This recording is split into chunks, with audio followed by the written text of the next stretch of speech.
There is a lot of twists and turns in this story, so you need to strap in for this one. So a singer that was a convicted rapist has been killed behind bars and was actually linked to a well-known rapper in the UK. So basically, let's go back a little bit. This guy was very successful. We actually reached #1 on the Billboard charts with his song Last Train Home. You'll see it on YouTube. It's actually had the comments removed, 17 million hits on YouTube. It's transcended this generation, but he went prison for something very dark. He was part of a rock band called Lost Prophets, and they actually had a fan base until this whole situation come crashing down. He ends up getting 29 years in prison, which has obviously been cut short now by him losing his life. But an established successful artist ends up getting involved in one of the darkest cases I've witnessed. A band were best known at the time for their gimmick of having two drummers, and are now they're best remembered for being fronted by a twatty wig.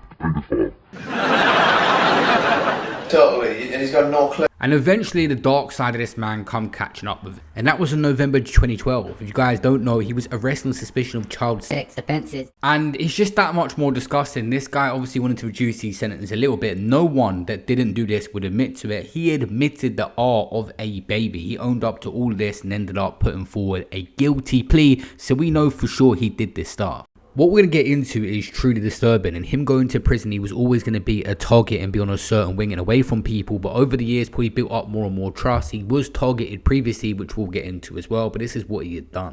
They sold 3.5 million albums, Lost Prophets, the rock group whose fan base stretched across the Atlantic and whose frontman Ian Watkins had the swagger to match the lyrics.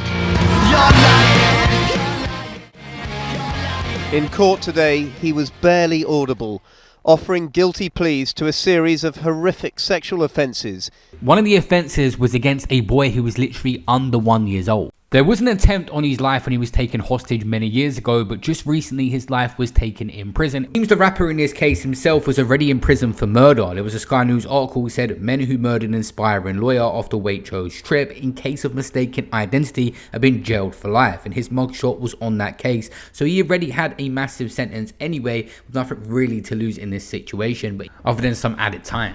The stuff this guy did in his case is absolutely disgusting. Some of the offences which we'll carry on getting into. Many people are not going to have sympathy over this situation. There's law and order in this country. Many people are going to call them guys heroes for this, taking out this guy and what he done. The most shocking and harrowing child abuse evidence I've ever seen.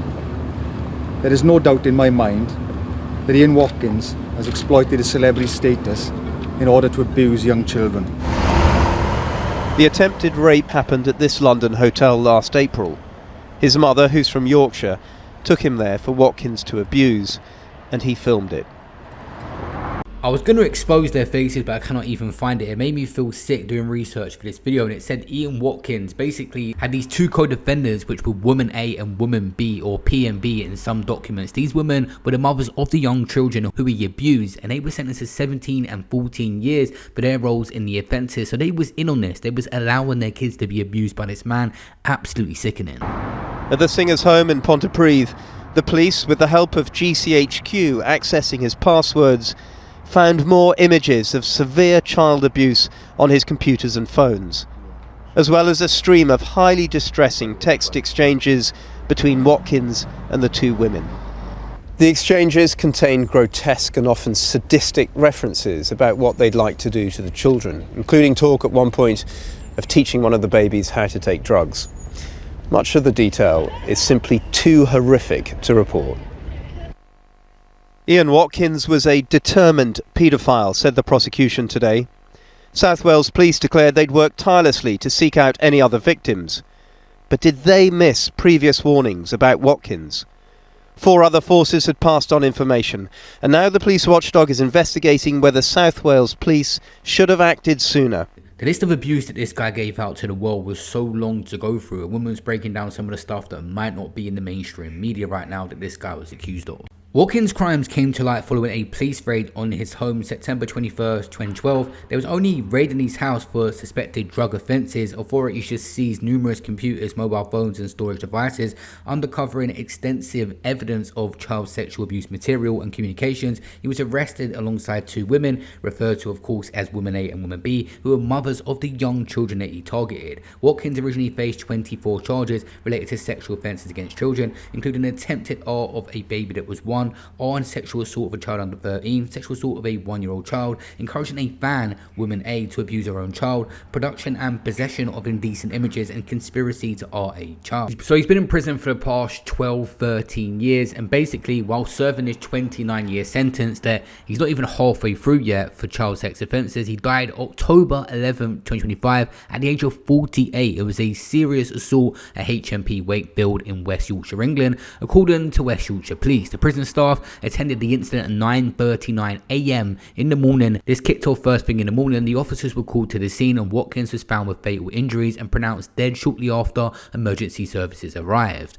Earlier reports indicate the attack involved a stabbing, though official details on the exact method remain limited as an investigation is still ongoing. 2 inmates, a 25-year-old that people are trying to identify as a straw rapper, and a 43-year-old man were arrested at the scene on suspicion of murder, and detectives from the homicide and major crime team have launched a full investigation. This was not his first prison attack. Like I said, August 2023, he was taken hostage and stabbed by 3 other inmates, but he didn't manage to take his life at the same facility. So he sustained non-life-threatening injuries before getting rescued around 6 hours later.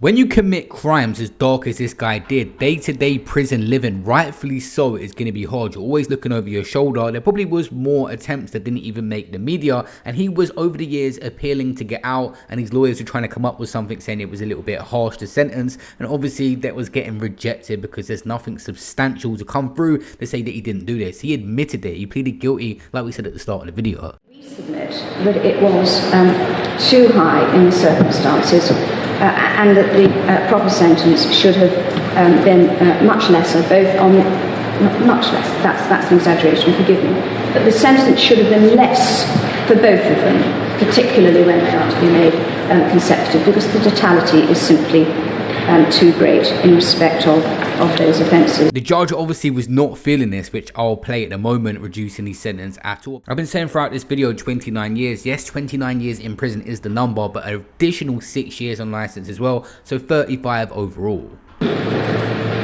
Of such shocking depravity that a very lengthy sentence of imprisonment was demanded, notwithstanding the absence of physical injury. The judge imposed a total sentence upon Watkins of 35 years imprisonment because his offences were committed against 2 different children. That, in our view, was a sufficient reflection of the difference in culpability between Watkins and P. We therefore refuse leave in P's case also. This was an appeal of him literally trying to get out last year, and as you can tell by the judge, he was not at all having any of this. It was very serious charges against kids, and he rejected this, saying that the jail term will stay the same. So he still had literally 14 or 15 years of his sentence to get out and then be on license. And he didn't make it to the end, ended up dying in prison.